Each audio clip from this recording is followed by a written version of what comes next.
Assalamualaikum dan salam sejahtera. Datuk Wan Fah. Saya Saja 16941 melaporkan Muhammad juga buat selama-lamanya di Jabatan Penjara Malaysia. Terima kasih. Waktu berlalu terasa sudah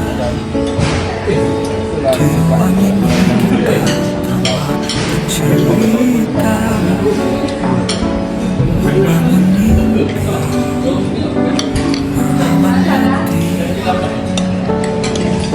Kini langkahku harus pergi maskapai pergi pulang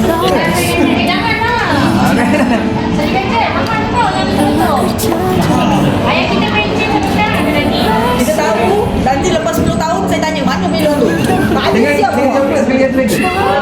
Lepas 10 tahun kita tanya balik. Tengok dah lah. So awak duduk.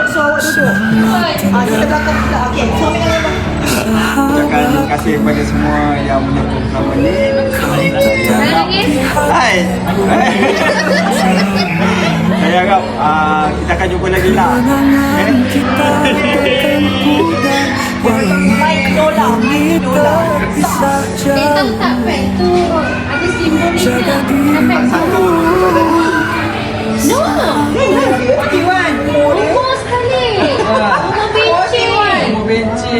Bulan 11. Direct kau tu nak sampai ke Dalam tu ada slide tu. Dalam tu ada slide je. Yang tiga. Okay, mana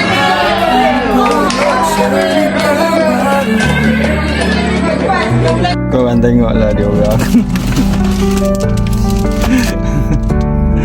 So 41. Tapi dia lelaki tahun 41. Yang dari 15 aku 41. So ni push 41 design. Thank you so much. Thank you so much. Kini langkahku ada akhir yang tertulis hijau. Melangkah jadi tak terasa, tak mudah untuk ucapkan Susah je kawan ni kasih tu. lagi pack? tapi semua Kau tengok tadi padahal yang tertulis di jalan. padahal tadi baru. Selamat tinggal sahabatku, kau tetap di hatiku walau jauh. So apa punca kau? Kenangan kita takkan mudah walau Namanya Mati Puja. Hujan apa yang tu dah kahwin, korang kahwin, ni dah kahwin. Kau tengok ni di bawah. sahabatku, kau tetap di hatiku Bebel, kau dapat bebel. kenangan kita Oh, round tu. langkah ini terpisah jauh. Ada kat apa? Heaven.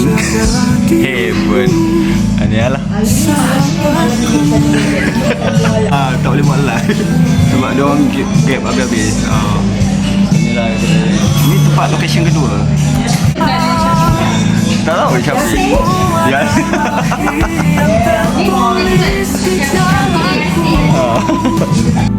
Abu, apa kat gadget aku nak labu bu. Aku nak labu. Nak yang mana tak bubunya? Anak labu umur mana ni? Nak labu umur ni.